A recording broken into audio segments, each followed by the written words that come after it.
فعالیت از روی متدهای اپراتیوی جستجویی بعد ورود گردیدن مروجات جبریدگان جنایت سلسله دزدی‌ها به شعبه وزارت کارهای داخلی 1 در ناحیه رودکی به کارمندان میلیسیا امکان داد که فعالیت به جامعه خفناک یک گروه جنایت پیشه را برهم زنند. همکارانمان عاید چارودزدی در ناحیه مذکور گزارش آماده کردند.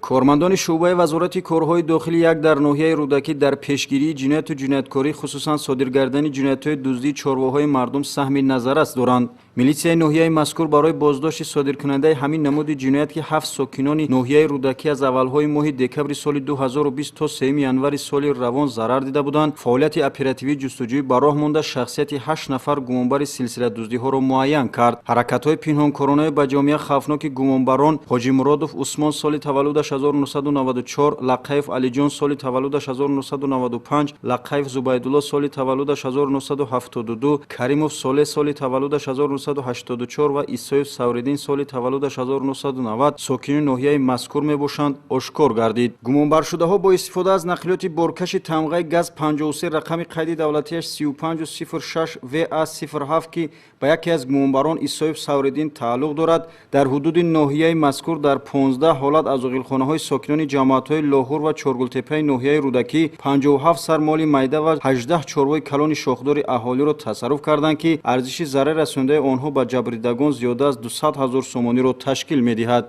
از جمله شب 17 دکمبر سال 2020 این گروه جنایت پیشه با مسئولیت پیشکی با راه غیر قانونی وارد عقیلخانه شهروند عمر محمد واقع در دهه نوروز جماعت دهات لاهور ناحیه مذکور گردیده 20 سر گوسفند و بوز صاحبخانه را تصرف کرده و جای حادثه را ترک کردند. طرز دزدی‌های گمانبر شدگان یک رنگ بوده، عقیلخانه‌های نزدیک به شاهراه هدف دزدان قرار می‌گرفت. جنایت پیشگان حرکت‌های به جامعه خفناک خود را ادامه داده سنه 3 ینوری سال روان غیر قانونی به منزل استقامتی شهروند سفرов قمردین واقع در دهه منگیجر ناحیه رودکی داخل گرده از آنجا 8 سر چاروای کلان شاخدار جبریده را تصرف کردند. شب 3 شبانه ساعت 11 شب از خانه برآمده به طرف اوغل نگاه کرده میبینم در اوغلم روی میرم گوبار خبر میگیرم 8 گوی شاخدار کلان نیست. گمانبر شده‌ها نشان داد می‌دهند که مال و چاروای دزدیده شده با استفاده از نقلیات بارکش عیسی سوریدین به ناحیه جیهون ولایت ختلان انتقال می‌یافت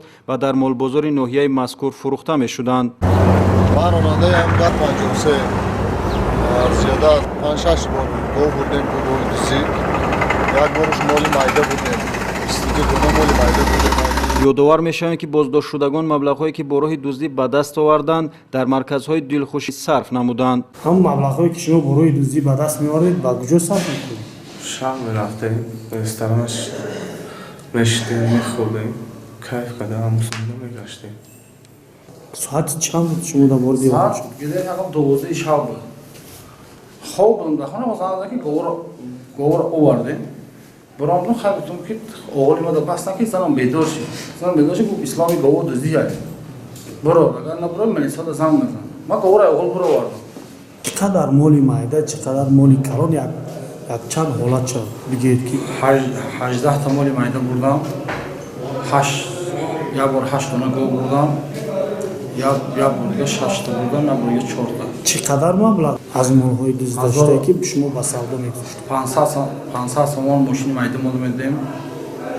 1200 سوم ماشین کلان میدیم. اون دیگه شو تقسیم می‌کنیم.